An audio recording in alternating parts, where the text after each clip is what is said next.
Du jour, c'est avec vous, Rodrigo Arenas. Bonjour. Bonjour. Soyez le bienvenu. Vous êtes parent d'élèves, vous êtes ancien responsable de la FCPE en Seine-Saint-Denis, qui est l'association des parents d'élèves. Vous l'avez vu hier, cet enfant de 7 ans qui a été renvoyé chez lui par un policier parce que sa maman n'avait pas payé la cantine. Le parti pris, c'est et si c'était gratuit? C'est un peu ce que vous posez comme question. Et si tout était vraiment gratuit?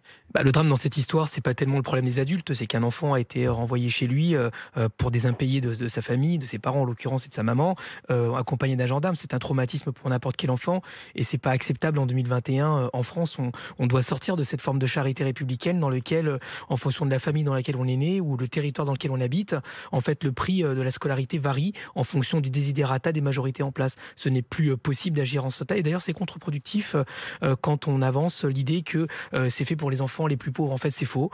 En France, plus de 40% des enfants qui sont issus des familles les plus pauvres, les plus modestes, ne vont pas à la cantine scolaire. Et contre 16% des familles dites de CSP+, qui, elles, vont à la cantine scolaire. Donc, c'est ce système qu'on a mis en place d'aide sociale, de charité, d'accompagnement, en fait, ne fonctionne pas, puisque ça ne favorise pas, en fait, aux enfants les plus modestes. Parce que vous dites qu'il ne faut pas faire la charité, et en même temps, vous dites qu'il faut que ce soit gratuit. C'est-à-dire qu'aujourd'hui, il y a un système d'allocation de quotient, c'est-à-dire qu'en fonction des villes dans lesquelles on habite, les départements, les régions, on n'est pas traité à la même enseigne quand on est un enfant. Le prix varie.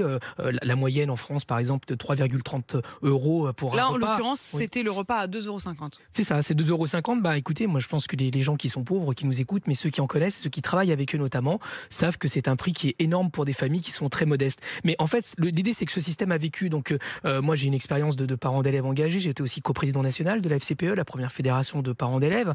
J'ai côtoyé des lycéens, des étudiants qui sont la classe sociale la plus précaire, comme dans notre pays, il faut le dire, mais aussi des grands-parents qui ont connu ce système-là. Et on a décidé de dire stop et de mettre en place une pétition en ligne qui sortira demain. Tout le monde pourra signer. On n'a pas besoin d'être parent d'élèves. D'ailleurs, 90% des Françaises et des Français ont été ou sont des parents d'élèves.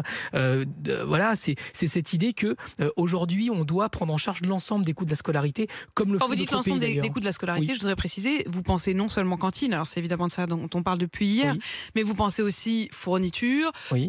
Vous pensez aussi activités extrascolaires, vous pensez à tout. Je pense à tout ce qui concerne aujourd'hui des activités éducatives ou pédagogiques. On sait aujourd'hui que la cantine est un moment éducatif et pédagogique. On ne fait pas que manger. Les fournitures scolaires sont nécessaires aujourd'hui pour avoir une bonne tenue parce qu'on pense beaucoup aux filières générales, mais on ne pense pas aux professionnels. Par exemple, à tous ces élèves qui sont en lycée pro, qui doivent s'acheter les vêtements quand ils font par exemple un BEP ou un CAP cuisine, les couteaux, ceux qui s'achètent les caisses d'outils pour faire tout ce qui sont les travaux totalement dans le bâtiment. Tout ça est un coût pour les familles et ça pose un problème d'orientation aussi pour les enfants.